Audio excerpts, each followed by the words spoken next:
Joining us now is OjyOkpe with stories trending around the world. Hello, Jinex. Good morning, Dr. Mati. How are you this morning? Good morning, Ayo. You know, it's a very special day for you. I'd love to wish your husband a very happy birthday for standing by this Amazon woman. Thank you very much. Ayo. Mario Essay. I always say, Mario Essay, happy birthday. And of course to our producer also, OjyOkpe, phenomenal producer. Congratulations and happy birthday. He does. You are absolutely right. Award-winning. Absolutely right. We've seen some of the awards. So happy birthday, OjyOkpe. And obviously, Rufai, good morning. How are you this morning? It is a fantastic Children's Day celebration today, and I'm very excited. I have two children to be very proud of. Really proud of both of them. Hanging out with them yesterday, I was just... two children. They are my children, though. They are my children for life. The boy is taller than you. They are my children for life. I'm sure they will always... I'm sure you're someone's child. I know you're someone's child. Well, here at Arise News, we wish every child happy Children's Day. Let's begin what's trending with reactions trailing the protests that rocked Kano State over the weekend in the wake of the dethronement of Aminu Ado Bayero, the 15th Emir of Kano. Bayero, who was deposed last Thursday after the governor of the state, Abba Yusuf, signed a new law that repealed the Emirate Council Law 2019, returned to Kano in the early hours of Saturday and moved into the palace in Nassarawa Local government area. Governor Abba Yusuf immediately ordered for his arrest for creating tension in the state, while supporters of Ado Bayero on Sunday trooped to the streets of Kano in protest, holding banners and placards with inscriptions demanding that Bayero be reinstated while chanting anti-government songs. They also erected bonfires on busy roads while alleging that the Emirship tussle has everything to do with politics.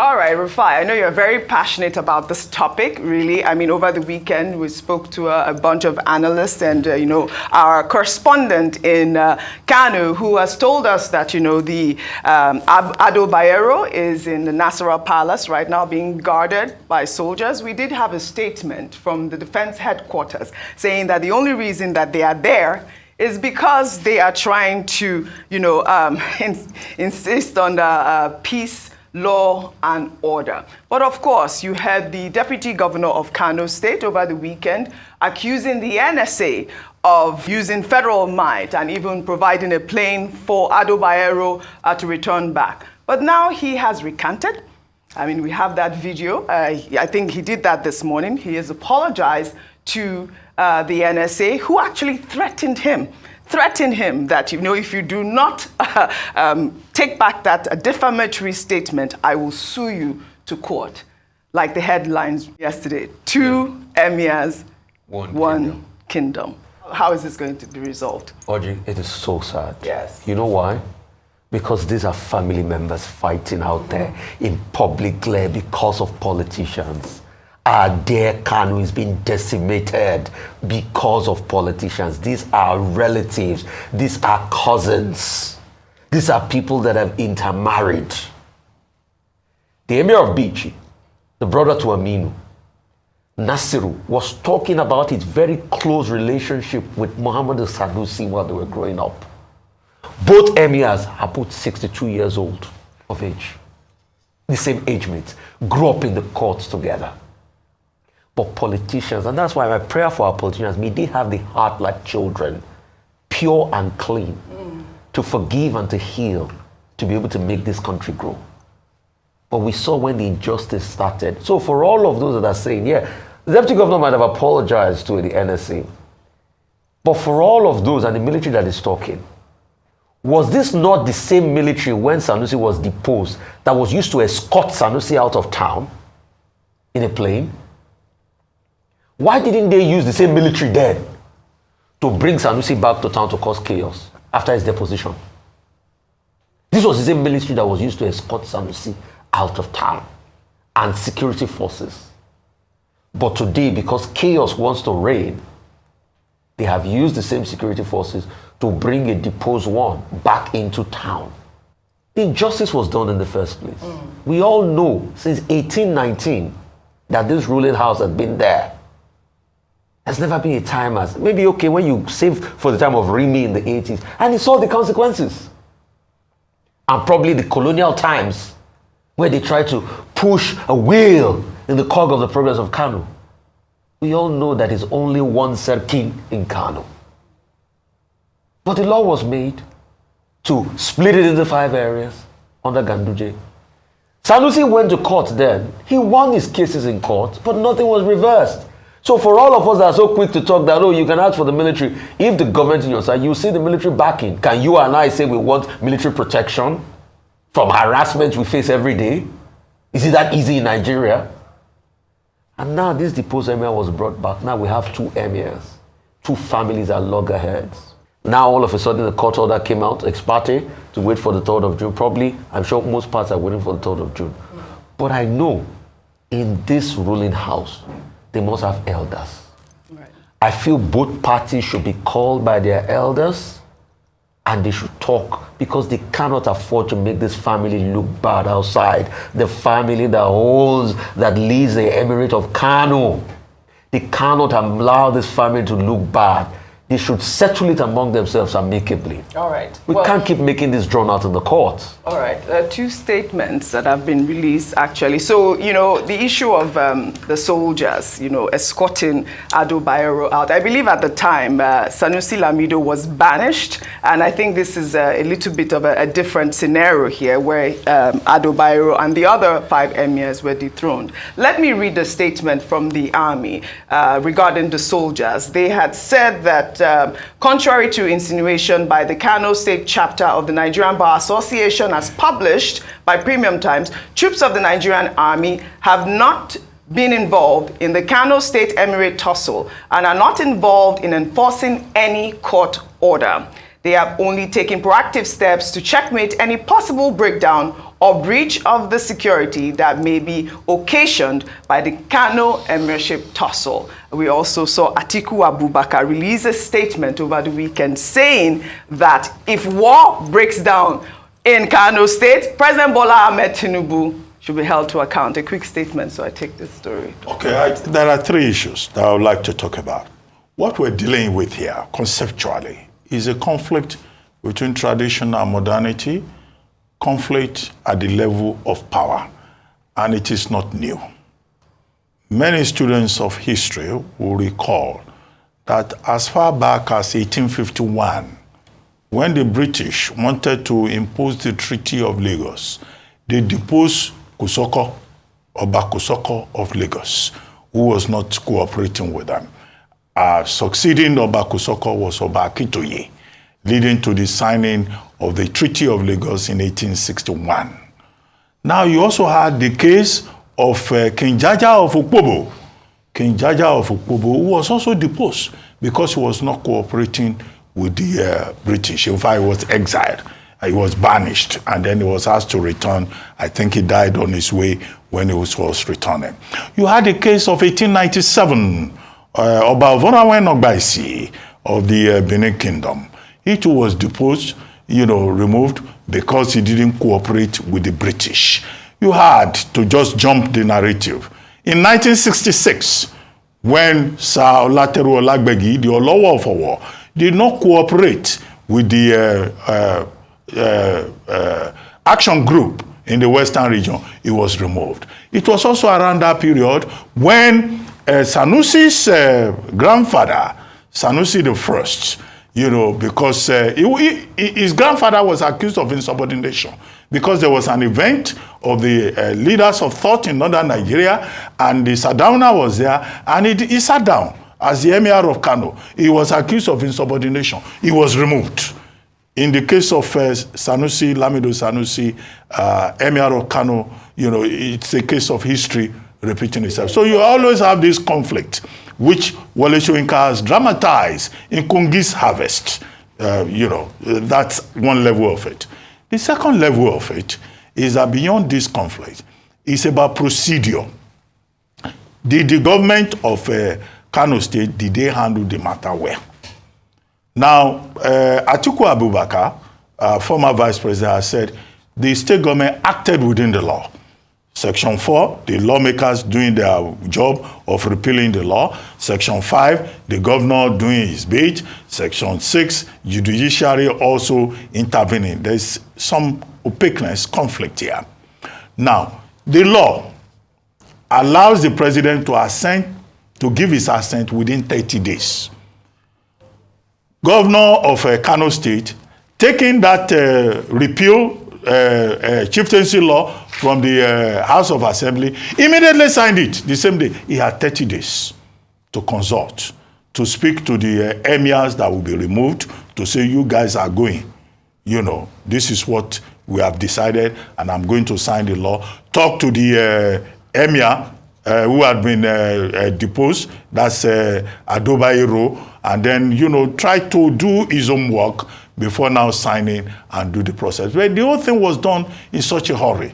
That's why there's so much anxiety in Kano. I think some attention should have been paid to procedure, to managing the tension before, just moving so fast. My third point is about the law.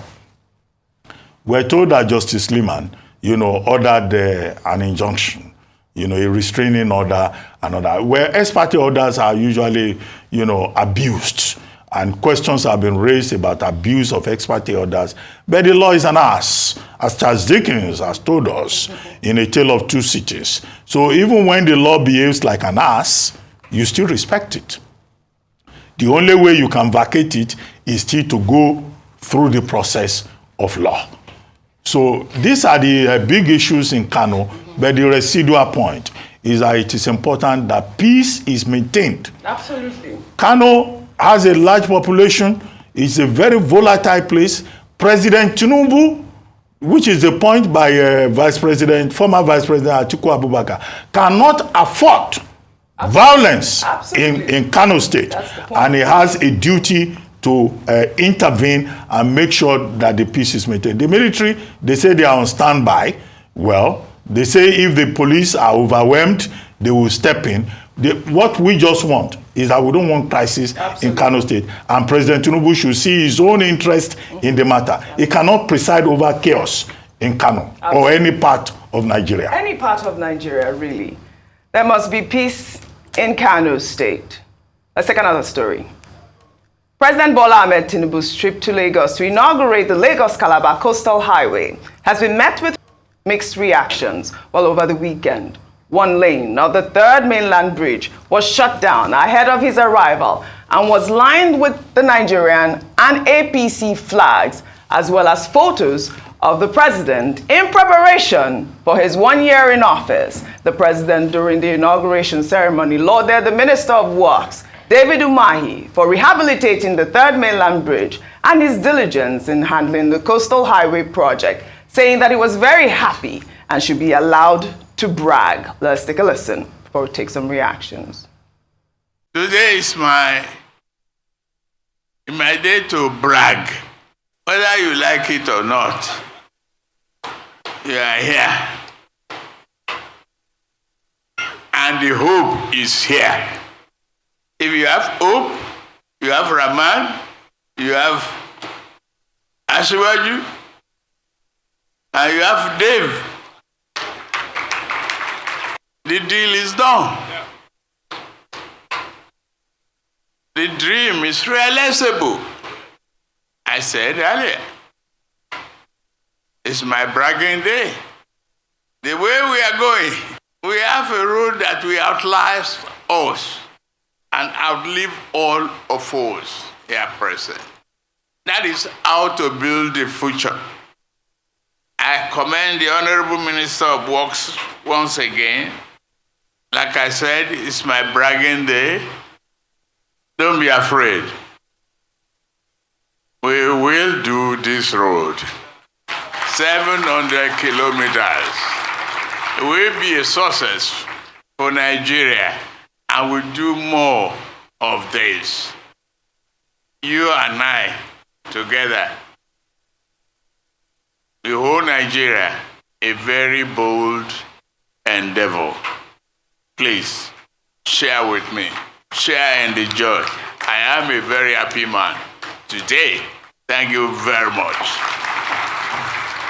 All right. I'm sure, a cross-section of Nigerians are sharing the joy with President Bola Ahmed Tinubu. And, like we're saying, he must complete the road like he has promised. But let me take some tweets. This is from Chairman, who wrote, "It is an exciting time for Nigeria's infrastructure development. These projects will improve connectivity, facilitate trade, and enhance the quality of life for citizens. I'm so excited about the Lagos-Calabar Superhighway in particular.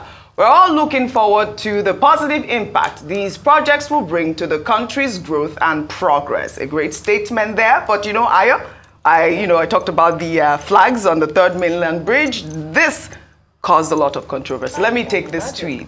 This user wrote, "First of all, the posters are unnecessary. Posters should focus more on promoting Nigeria and progress. The bridge wasn't built with his money. That being said, the bridge is not a project that should be celebrated. We still celebrate mediocrity because we don't seem to know what our needs are as citizens." One sentence quickly, then I'll take this one. In terms of the Third Mainland Bridge, and that video was quite the video, wasn't it? It was quite the video, and I was quite surprised. I've asked what name would be called, because clearly it cannot be commissioning since he didn't complete the bridge. Kudos must be given to Tinubu. So what will I people do? Oshagari, go ahead. Okay. All right, No, but we cannot. I mean, he's proud of the work that Dave Mahi has done, and I must say that great job. In terms of the successive governments who've come, this is the best rehabilitation we've seen thus far with Third Mainland Bridge. However, it is not enough to then make such a show of it. And like the last tweet said, or the last ex-user said, it's because we're so used to mediocrity. So that's why a government official will fix pothole on the road and commission it. We'll put borehole water, or we'll sink a borehole, commission it. We must come to the end and elevate our leadership. And I think I think you should remove that as part of the celebration. He can honor and acknowledge Dave Umahi, but actually put flags, line it up and celebrate. I also want you to discuss the story, Ayo. In the meantime, the First Lady of Nigeria, Remi Tinubu, over the weekend, cautioned the young women of Nigeria to preserve their cultural identity amidst fashion trends. The First Lady gave the warning at an event tagged "Celebrating the Organized" as part of activities to mark President Bola Ahmed Tinubu's 1 year in office. She expressed concern that without intervention, the current state of the society could lead to women losing their identity, insisting that nakedness is not beauty. Let's take a listen. The message here is we have to salvage our children. We see the way they dress, they keep forgetting that Nigeria, we are beautiful. The moment you can see what they showcase on the stage, I said we are fashionable, we see what is going on.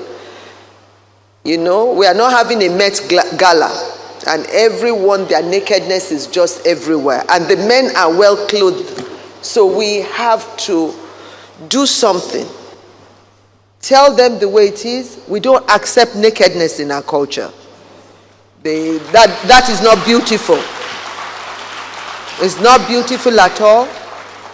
And they're all beautiful girls. But they should be confident to know they are. They don't want to be like, even they are mimicking and trying to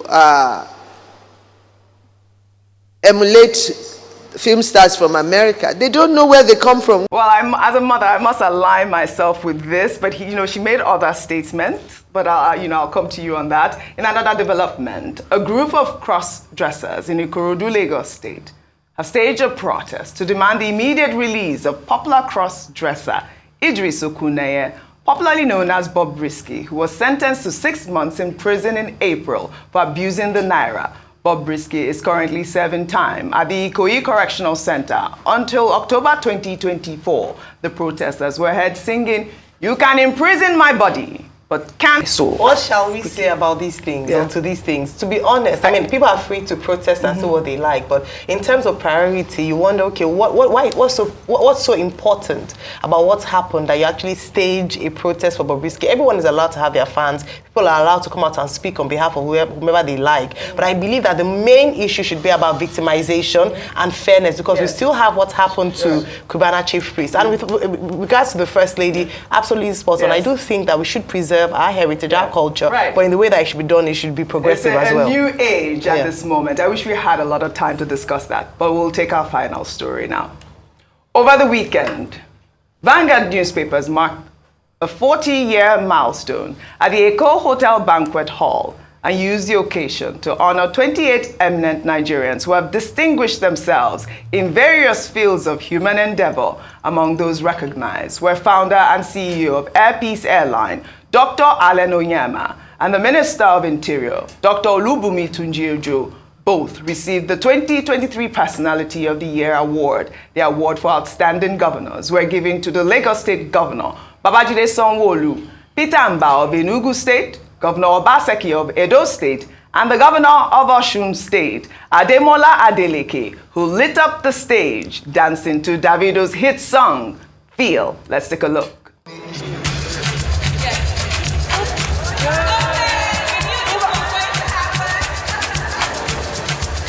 I'll be on the phone, calling you tonight.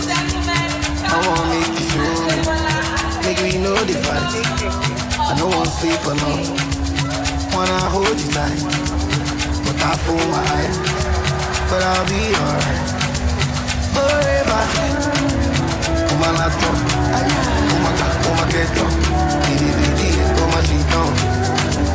Say them go feel it, them go money down. Them go hold it, them go.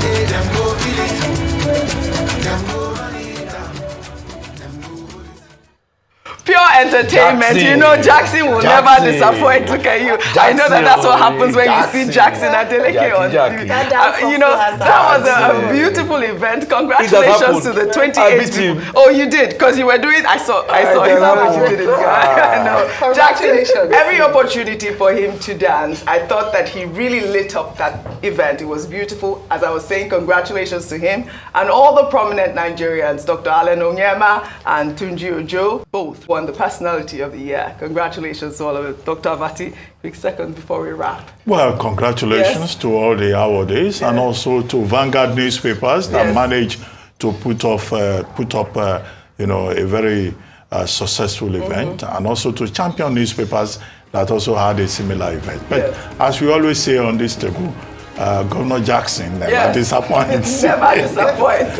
We could feel his moments.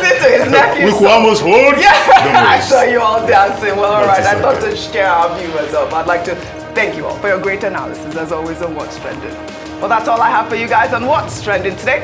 I'll see you all tomorrow.